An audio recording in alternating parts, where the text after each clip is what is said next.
Bueno, vamos a seguir con logaritmos. En este caso, vamos a realizar un cálculo combinado con logaritmos, ¿sí?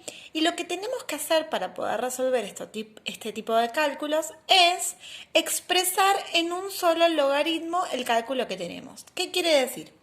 Que este cálculo, que tiene varios logaritmos, al final del ejercicio tiene que quedarme para calcular un único logaritmo de todos esos. Bueno, ¿qué es lo que recomiendo? Primero, como en todo cálculo, separar en términos, para poder desarrollar cada uno de estos términos por separado y ver qué podemos realizar. Bien, si primero separo en términos, entonces me va a quedar en la primera suma, en la segunda resta y por último, ¿sí? Tenemos el último término. Bueno, ¿qué es lo segundo que voy a tener que observar? ¿Sí? Entonces vamos a anotar acá. Primero, separar en términos. Luego, lo segundo que tenemos que hacer es poder verificar, ¿sí?, qué tipo de base tiene cada uno de estos logaritmos. Recuerden que cuando los logaritmos no tienen ningún número abajo, en la parte de abajo chiquitito, es porque, ¿sí?, vemos base. La base, en este caso, es base 10. Es muy importante que para poder resolver estos cálculos combinados siempre observemos la base y que esta base sea igual para que lo tercero que vamos a tener que hacer es aplicar propiedades. Las mismas propiedades de logaritmos que estuvimos viendo en los videos anteriores. Bueno, muy bien. ¿Qué es lo que voy a hacer? Primero voy a fijarme en cada término particular si puedo aplicar alguna propiedad individualmente en los términos. O sea, si en el primer término puedo aplicar una propiedad, si en el segundo puedo aplicar otra o en el tercero. Bien, como vemos acá tenemos un logaritmo base 10 de 3. No tiene nada en particular este logaritmo, está solo, sabemos que cuando no tiene base hay una base 10, por lo tanto el primer término va a quedarnos exactamente igual. En cambio, en el segundo término sí tiene algo en particular este logaritmo, que también es base 10 porque no tiene ningún número, pero hay un número multiplicando delante.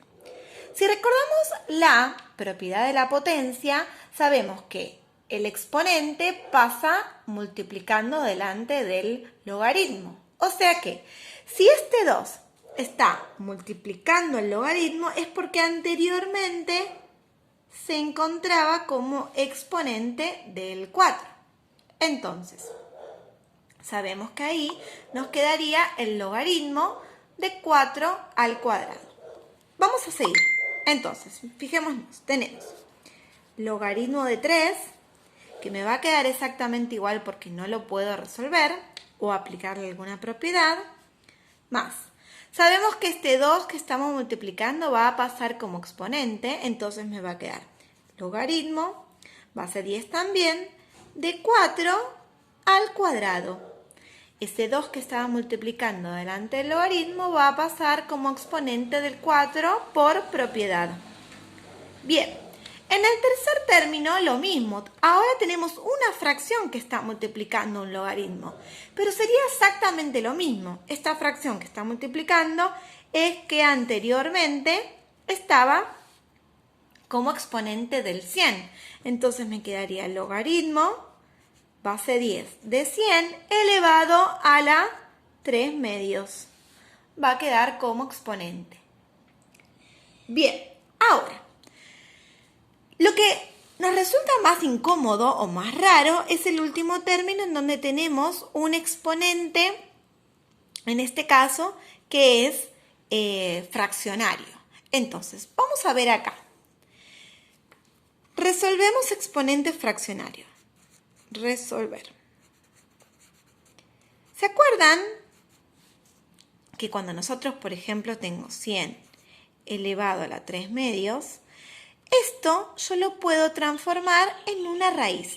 Todo exponente fraccionario se puede transformar en una raíz. ¿Y qué va a pasar? Esta raíz va a quedar el 100 como radicando y ahora el denominador de la raíz va a pasar a ser el índice, o sea que me queda una raíz cuadrada. Y el numerador de la raíz, de la fracción, va a ser el exponente del radicando, o sea que va a quedar 100 al cubo. Entonces, para poder resolver un exponente fraccionario, recordemos que pasamos esto a raíz, pasamos a raíz